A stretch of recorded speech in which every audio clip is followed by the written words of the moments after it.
Is the iPhone 13 mini worth it in 2024? Well, let's find out after this.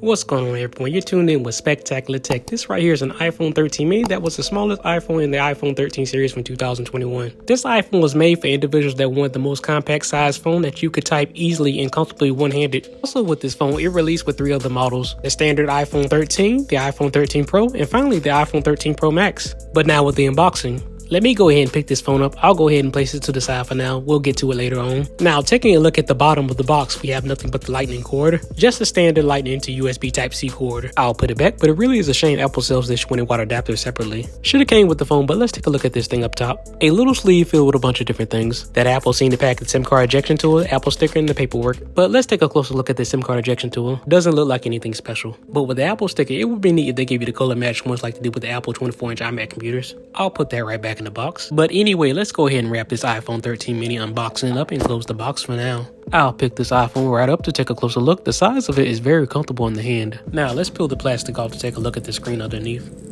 A satisfying peel off. Volume button, mute switch, and SIM tray on one side. 5G antenna power button on the other side. Now there's absolutely nothing on the top of this iPhone. And on the bottom we got the charging port, speakers, and the microphone. And now with a quick spin shows us the glass back. While slowly focusing in, we see we have 2 cameras, flash, and microphone.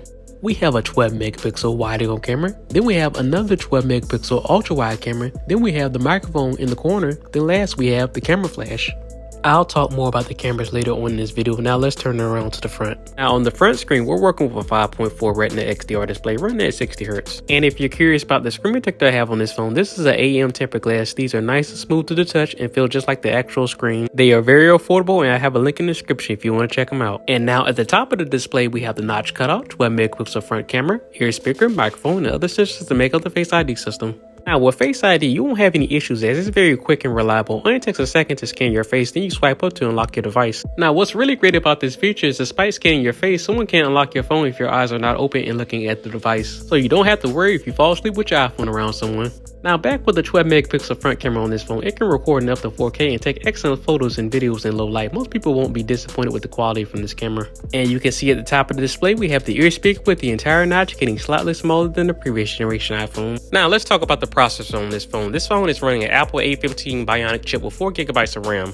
You won't be complaining about the speed of this phone as it's very snappy and responsive despite it only having a 60 Hz display. I'm showing a demonstration of the speed of this phone by me scrolling around iOS, and you can see this phone has not lagged once.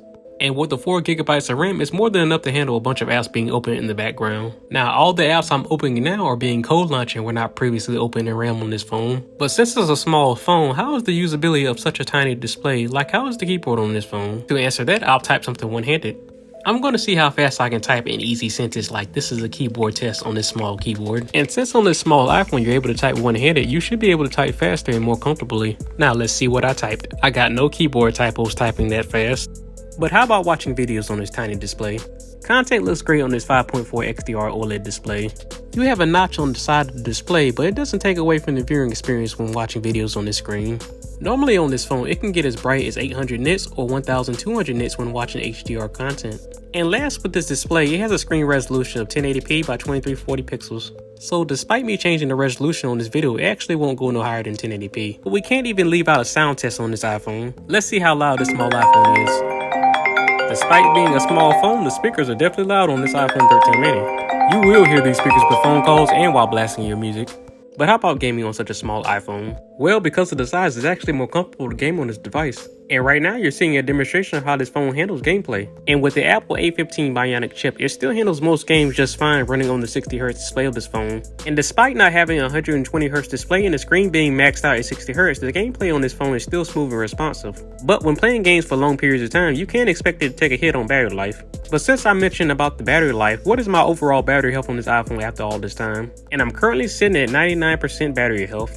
Wait, how is your phone still at 99% if you've been using it all this time since 2021? Well, to answer that question on why I got such excellent battery health, first starts with the shortcut app. Now, let me reveal some of the secrets on how this is done. I programmed this app to notify me every time my phone goes under 20%. And since this iPhone has pretty average battery life for heavy users, but decent for a light user, I use this app to prolong the overall battery lifespan. But since I don't want this phone going under 20%, I don't want it going above 80% either with this notification. Because if you didn't know, batteries hate being under 20% and being above 80% for long periods of times. Charging them any kind of way will make them age quicker and not last for the longest period of time. Some companies even have software features to stop the battery from degrading faster and preventing it from charging past 80%. Now, software-wise, I'm running iOS 17.4.1 at the time of this video. The iPhone 13 mini is a few years old, but it will still get plenty more software updates after this. Apple is the best in the business when it comes to updating their older products. So you don't have to worry about missing out on having the latest and greatest software despite buying this older iPhone. A lot of the time, Apple programs these iPhones to update in the middle of the night since they figure that's more convenient. But enough with talking about software. How does this camera perform? On this iPhone, we're working with dual 12 megapixel cameras, wide and ultra wide. But first, let's start with the 12 megapixel front camera